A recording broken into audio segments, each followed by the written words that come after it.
They say retirement's supposed to be peaceful, quiet mornings, coffee on the porch, maybe the sound of a lawnmower buzzing in the distance. That's all I wanted when I moved onto Oak Street. What I didn't expect was being handcuffed on my own doorstep by two men pretending to be cops, while the HOA president smiled like she'd just won a war. But here's the twist. I'm the chief of police. This is the story of how I let them arrest me. I stood in the middle of my new living room, hands on my hips, breathing in the smell of fresh paint. It smelled like a clean slate, like peace, something I hadn't known in years. Stacks of boxes framed the room like little cardboard mountains. One read kitchen. Another said old FILES burn. That one made me smile. My late wife had labeled it herself before cancer took her. She always joked that someday she'd toss out all the old commendations and SWAT reports I kept tucked in dark corners. Now they were all boxed up together. 20 years of service, 15 in SWAT, the last 5 as chief of police. This house wasn't a trophy. It was my reward for surviving it all. A quiet street lined with big oak trees and small American flags, neighbors who smiled and waved. I didn't know their names yet, but I liked that. It felt anonymous, safe. I hadn't heard a single siren since pulling into the driveway.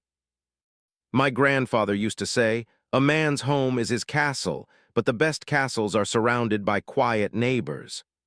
I had both now, peace and space to breathe. In those first 3 weeks, I exhaled a lifetime of tension. I met Duke, the laughing bear of a man across the street. Saw him more with a leaf blower than without. A younger family dropped off a plate of cookies. They had kids, polite, curious ones. I set up a small workshop in the garage, cleaned my boots, learned the sound of birds again. Then one morning, something changed. A bright red sheet of paper sat underneath the wiper blade of my truck, my personal vehicle, not my department car. I unfolded it, eyebrows already low. Violation notice. According to Section 4, Paragraph B of the Oak Street Community Covenant, my lawn was a 1/4 inch too high. The fine was $50, signed by Karen Van Fleet, president of the Oak Street Homeowners Association. I looked at the lawn, I looked at the neighbor S, identical. This wasn't about grass. It was a test. And I've taken enough of those to recognize one when I see it. The next day, there were 2 notices, one for the grass again, and a second because my garbage bin had been visible from the street for 3 hours too long. That one added a $75 fine, $125 total. Before we dive deeper into this unforgettable video, make sure to like the video, subscribe to our channel, and hit the bell icon. That way, you'll never miss any new coming videos like this. Now, let's get back to it. Karen Van Fleet, I later learned, walked her yapping little terrier at the same time each morning. I caught her pausing at the edge of my driveway, clipboard in hand. She scribbled something, not even subtly. Then she looked directly at me. Didn't smile, just locked eyes, and gave me a look I'd seen my whole career. Smug. Entitled. The same look a corrupt officer gives during a bad bust, or a backroom deal he assumes he'll get away with. I recognized that kind of arrogance immediately. The kind that doesn't just enforce rules, it manufactures them. What Karen didn't realize, as she filed fake citations for invented violations, was simple. She wasn't just dealing with a new neighbor. She was waking up a sleeping guard dog. One with a badge. And I was about to show her what the law really looks like. The next few days confirmed what I already suspected. Karen Van Fleet wasn't enforcing rules. She was inventing them. Or rather, recycling them from somewhere else and dressing them up with just enough official flavor to make them seem real to the average homeowner. More flyers appeared, more red paper, more signatures in that same bold, aggressive font. I started keeping them, cataloging them. I didn't respond, not yet. Sometimes silence is strategy. The tone of the notices shifted. What started as fake civic pleasantries turned into full-on threats. Failure to comply will result in escalating fines. Continued violations may lead to lien action. It was legal-sounding nonsense. Meant to scare. It might have worked if she'd picked someone else. But Karen had picked the wrong man. I had seen this tactic before, just not in neighborhoods. I saw it overseas. I saw it in backroom interrogations. I saw it in the way predators test the limits of power before striking. This wasn't a mistake. This wasn't even a grudge. This was planned, patterned. She was shaking the fence to see which dog barked. Well, I wasn't barking. I was watching. I finally went down to the county office, took a day off, drove to the records department, an old brick building that smelled like paper cuts and old deadlines. I wanted to verify what I'd already guessed. The Oak Street Homeowners Association, in bold type across every flyer Karen had shoved under my wipers, doesn't legally exist. Not in the county, not in the state, not anywhere. The clerk, a bored older woman with reading glasses on a chain, typed the name into her system. Nothing. Tried a few variations. Nothing. She raised an eyebrow, took the latest red notice from my hand, and read it silently. She smirked. "Ah, one of these," she muttered. "You're not the first." She disappeared behind a counter and returned with a certified letter. It stated clearly that no HOA by that name or address was registered in the county. No covenants on record. No board. No authority. Just fiction printed with confidence. That should have been the end of it. I could have walked back home, handed Karen her fake rulebook and told her to kick rocks. But that kind of confrontation only works on people who are afraid of getting caught. Karen wasn't afraid. She wanted to be challenged. And that made her dangerous. On the drive back, I stared at that letter on my passenger seat, the official seal glowing faintly in the late afternoon sun. It was a legal weapon, strong, undeniable. But I wasn't interested in a quick end. I didn't want to stop her. I wanted to expose her. This wasn't about one house or one fake HOA. This was about people, hundreds of them across neighborhoods just like this. People who were afraid to speak up. People who paid because she scared them into silence. I called my top lieutenant, Danny Reyes, trusted her with my life. She knew how to quietly run a search without leaving footprints. I gave her Karen's full name. "What's going on?" she asked. "She's about to make a move," I said. "I want to make sure I'm already 2 steps ahead when she does. Because if this woman wanted to play law and order, she was about to find out what happens when real law and real order come knocking at her door." The moment I stepped through my front door, I stopped thinking like a homeowner and started thinking like a cop again. The kitchen counter became my ops desk. The living room turned into my quiet war room. I cleared one box, opened another marked garage tools, and pulled out a smaller box hidden inside. No one but a few trusted people knew about it, not even my late wife. Inside, it was a collection of items that individually looked harmless. But together, they were a surveillance and security setup you'd only find in special operations kits. Legal to own, expensive, silent, effective. I started with the outside. I installed discrete HD cameras facing all approaches to my property, driveway, front walk, alley access. They fed into a private server routed through 2 VPNs. Nothing left this system without encryption. Motion detection, facial recognition tags, time codes, every frame keep-worthy. Inside, I converted a spare bedroom closet into a tiny surveillance booth. Nothing elaborate, monitors, battery backups, a logging notebook, a live feed. I didn't need to catch a movie. I needed evidence. Next, I prepped myself. The ring on my right hand, it wasn't just stylish. Press the ridge twice in a sequence and it sends an encrypted panic signal to one person, Lieutenant Danny Reyes. It simultaneously activates stored audio from my environment and unlocks live surveillance feeds to her phone. She wouldn't just see the footage, she'd hear exactly what I heard. As for audio, I had just the thing. I swapped a button on one of my button-down shirts with a disguised high-fidelity mic. the kind that can pick up whispers behind a running fan. Range, about 50 feet. Storage, 72 hours on loop. I wore it like it was any other shirt in my closet. Most people wouldn't even notice. When the setup was done, I sat in my chair, the leather one I brought home from the station after retirement, and stared at my street. It was so quiet. Karen had issued 5 violation notices by then, all escalating in tone.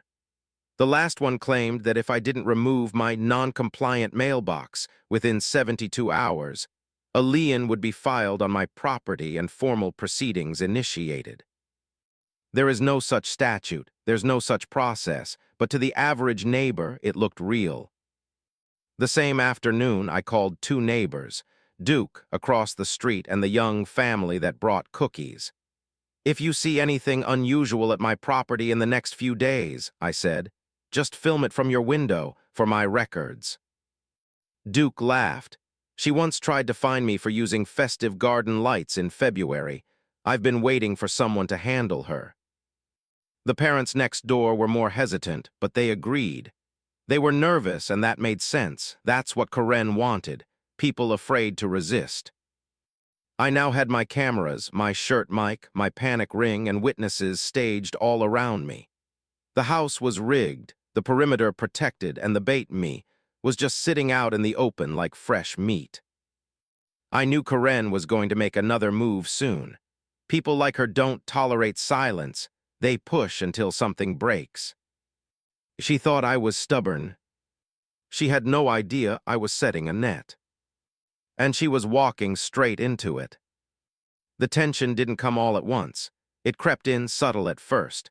A shadow across the blinds when no one was supposed to be walking by. A courtesy letter taped to my front window with words like escalation procedures and community enforcement team. She didn't even try to mail it. She wanted me to see it the second I opened the door. Karen was laying groundwork.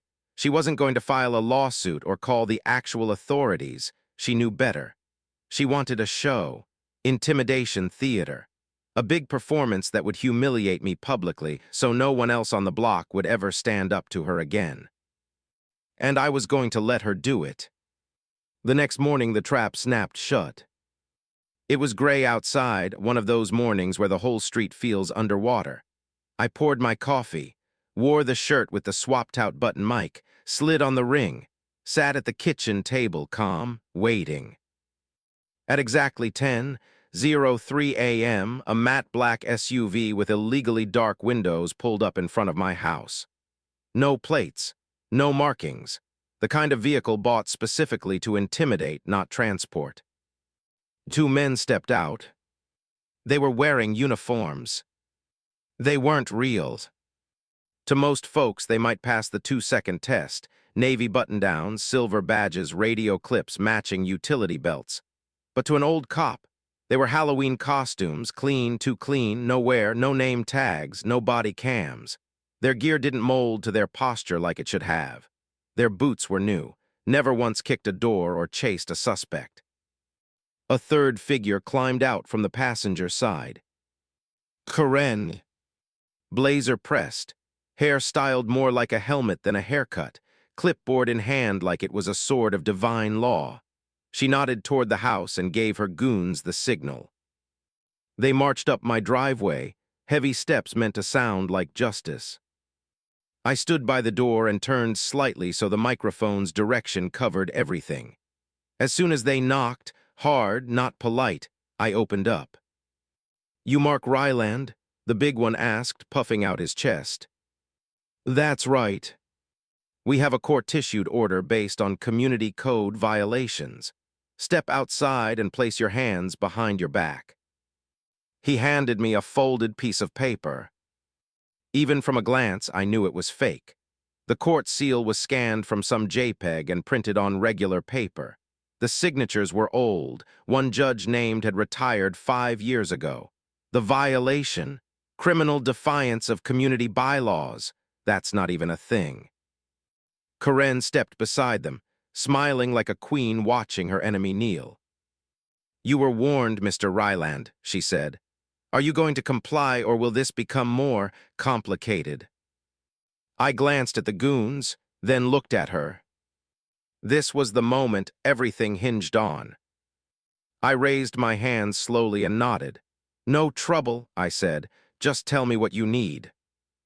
And just like that, they bought it. The bigger guy pulled out a pair of cheap handcuffs. Wrong model, not regulation. He yanked my hands behind my back harder than he needed to. I didn't wince. Karen looked triumphant. She didn't know every word, every knock. Every micro-expression had already been uploaded and recorded across 6 different platforms and one very specific recipient. She had no idea that this wasn't the end of a power struggle. It was the opening scene of her prosecution. They led me down the driveway like I was some kind of neighborhood threat, not a word to justify what they'd just done. The bigger one kept one hand on the cuffs behind my back, pushing hard enough to make a show of dominance.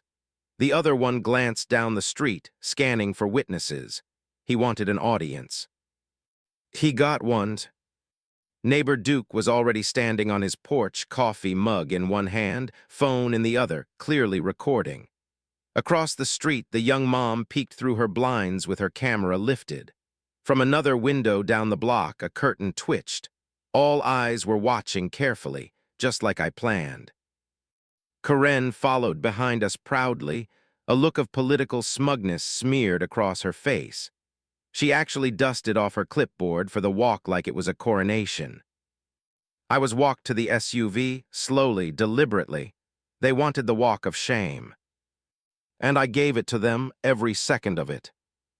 Because while they were busy enjoying the theater of their fake power trip, I had already done something very real. As we reached the sidewalk, I stumbled for a split second. Right shoulder dipped into the bumper of their vehicle. It looked clumsy, unscripted, believable, but I wasn't clumsy. I was placing a GPS tracker. A high-res magnetized disc, no larger than a coat button, slipped from my fingers and locked onto the undercarriage with a reassuring snap. The signal went live instantly, pinging back to Lieutenant Danny Reyes and her task force. At the same time, my right thumb found the edge of my ring. 2 taps. The panic signal was triggered. Somewhere across town, Danny's phone lit up. Within seconds, so did the phones of 2 intercept teams and Boone, our most reliable motor unit. The feeds activated, the house cams, the button mic, everything. Audio, real-time location, and passenger POV were fully operational. I was no longer just a man being taken from his home. I was bait on a live wire dragnet. One of the thugs stuffed me into the back seat like an afterthought, his hands still shaking slightly. From adrenaline or inexperience, I couldn't tell. They slammed the door shut. The rear windows were smoked so dark I couldn't see anything outside. But I didn't need to. Danny could.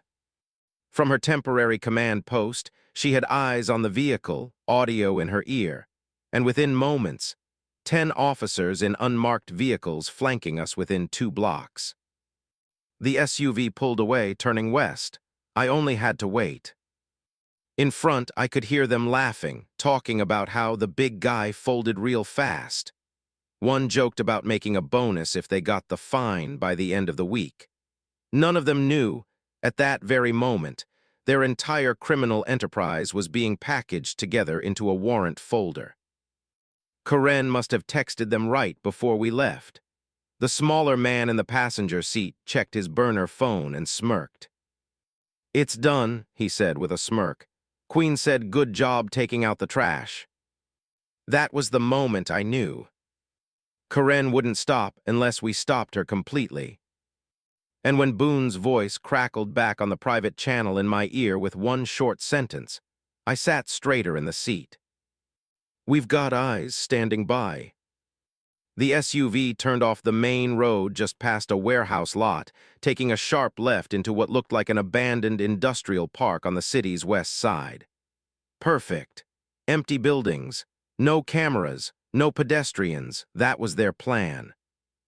And ours. I've been in war zones that felt more inviting. From the back seat, I watched the driver adjust his hands on the wheel, nervous despite the tone of power they tried to project. The man in the passenger seat was texting fast, probably Karen, probably confirming that I was secured. They weren't talking to each other anymore, not like before. Now their silence said everything. They didn't know what came next either. They were improvising badly. The driver started to slow down near a row of rusted loading docks. No exits, no surveillance, a dead zone. But they weren't the only ones choosing that location. 2 blocks back, Boone was already in position.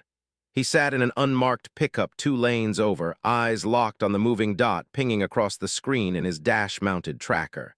His voice came through soft and steady over the internal comm. Target vehicle turning in. Unit stack ready. Say when.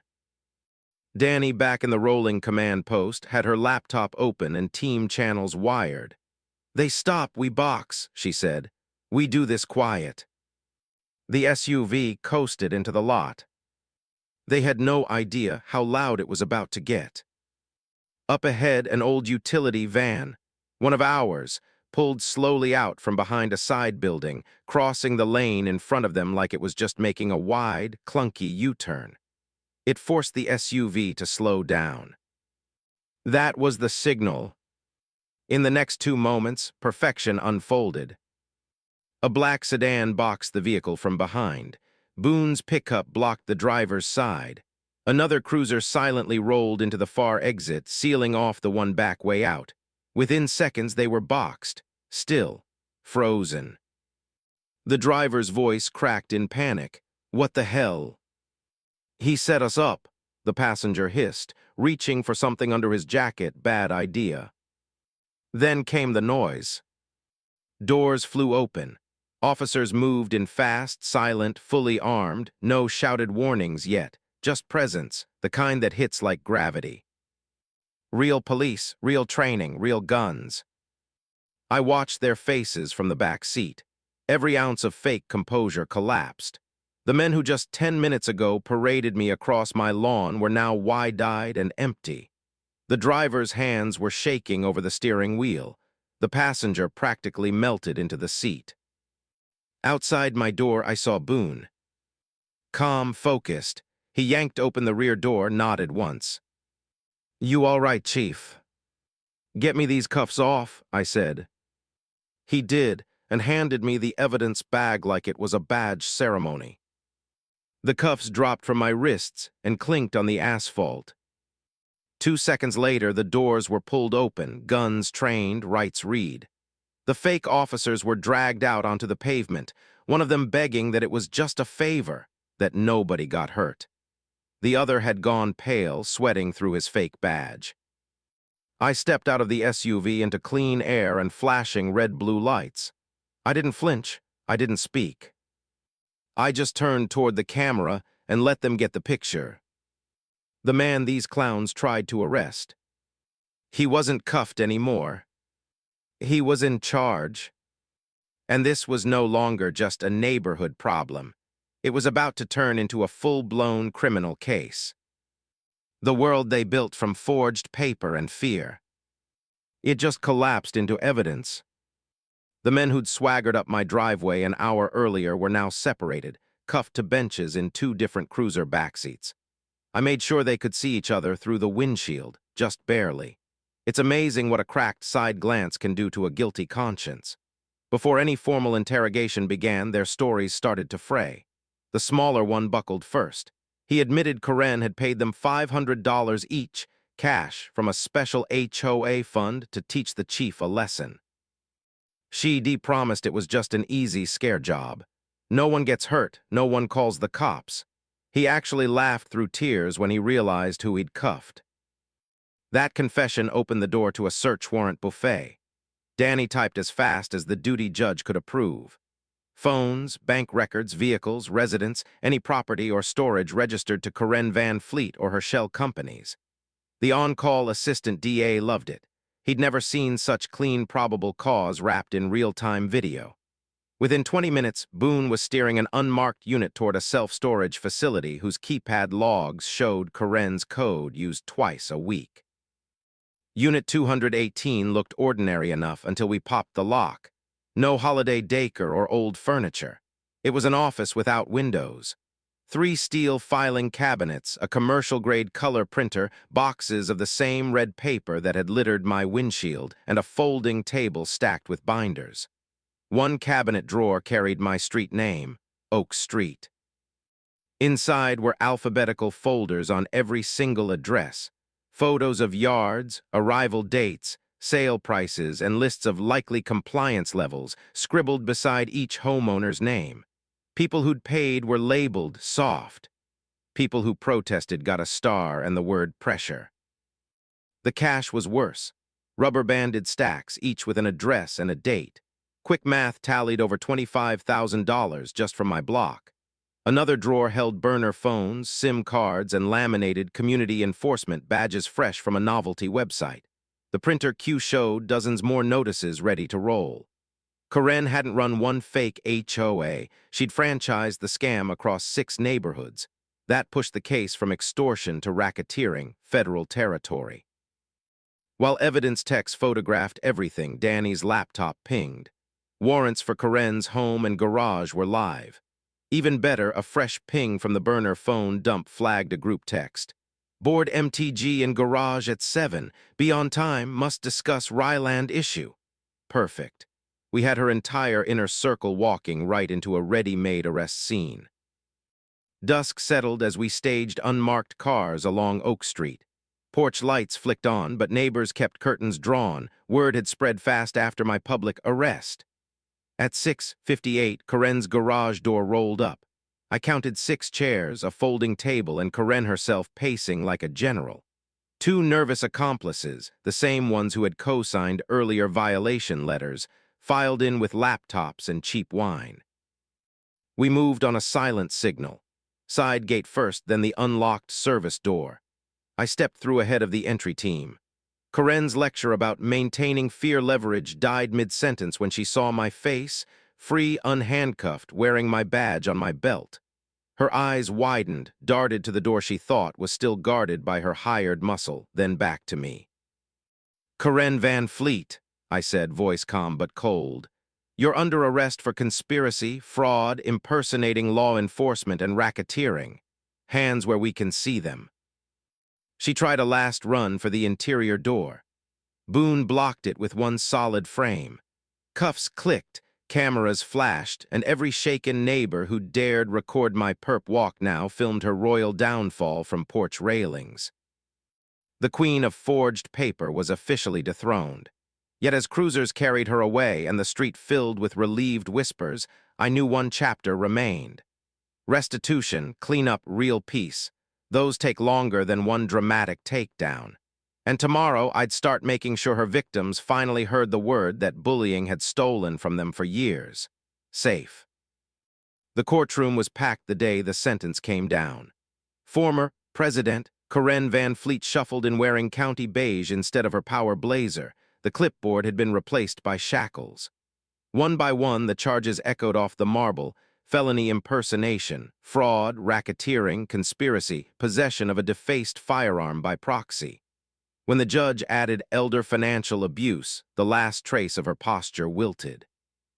15 years federal, 3 supervised release, full restitution, lifetime ban from any HOA or property management role. Not a single neighbor cheered. The silence carried more weight than applause. The forfeiture order read like an estate sale of intimidation. Commercial printer, novelty badges, the black SUV, 3 shell company bank accounts, even the community enforcement polos hanging in her closet. All liquidated to repay victims. 2 weeks later, checks began arriving on Oak Street, envelopes with a blue state seal, refunding every bogus fine with interest. Some folks cried opening them. Others framed the letter as proof that bullies can be beaten. Our city council wasted no time. They created a task force hotline for HOA fraud, modeled after the evidence package Danny compiled. 3 more knockoff boards folded before summer ended. Fear shrinks fast when sun not sign light pours in. But justice on paper isn't the same as peace in the air. That took longer. It came in small, steady moments. The young family next door planting flowers without measuring tape anxiety, Duke revving his leaf blower at dawn just because he could, welcome mats appearing again in driveways where notices once piled. Kids started tossing footballs across 3 lawns instead of sticking to one. Laughter bounced around like it had been unmuted. One Saturday, I set the folding table on my porch, laid out all the red notices Karen had ever slapped on my windshield, and invited neighbors to add theirs. By noon, the stack was knee-high. We fed every sheet through a shredder, the hum like a hymn. The confetti went straight into Duke's grill as kindling for a block party barbecue. Nothing tastes quite like ribs smoked over the ashes of tyranny. Back at the station, the case became mandatory reading for cadets. We keep a replica of her fake badge in the evidence classroom. I teach the session myself, how authority isn't leather or metal, it's trust, and you defend it or you dishonor it. Recruits lean forward when I hit play on the footage of my own staged arrest. They laugh when the fake cop brags, then quiet when they see real SWAT glide in. The lesson lands, optics matter, but facts win. The house feels different now. Lighter. My late wife's box labeled Old FILES burn finally reached the fire pit. Commendations turned to sparks under a starlit sky. I kept one thing, my grandfather's photo in uniform. He used to say rules exist to serve people, not the other way around. I think he'd smile at Oak Street tonight, porch lights glowing, lawn chairs clustered in friendly half circles, no one measuring grass or counting holiday bulbs. I take my coffee out front each dawn just to listen. Wind through oaks, distant dog bark, shuffle of early runners, no sirens. The quiet isn't empty, it's full of relief. And if any flimsy badge ever flashes here again, it won't take a chief of police to shut it down. This street has learned its own strength. Peace, real peace, isn't the absence of threat. It's the presence of neighbors who refuse to be ruled by fear. We earned that lesson the hard way, but we earned it together. And as long as I live at the end of this block, anyone who tries to steal it will find out exactly how loud a quiet neighborhood can get.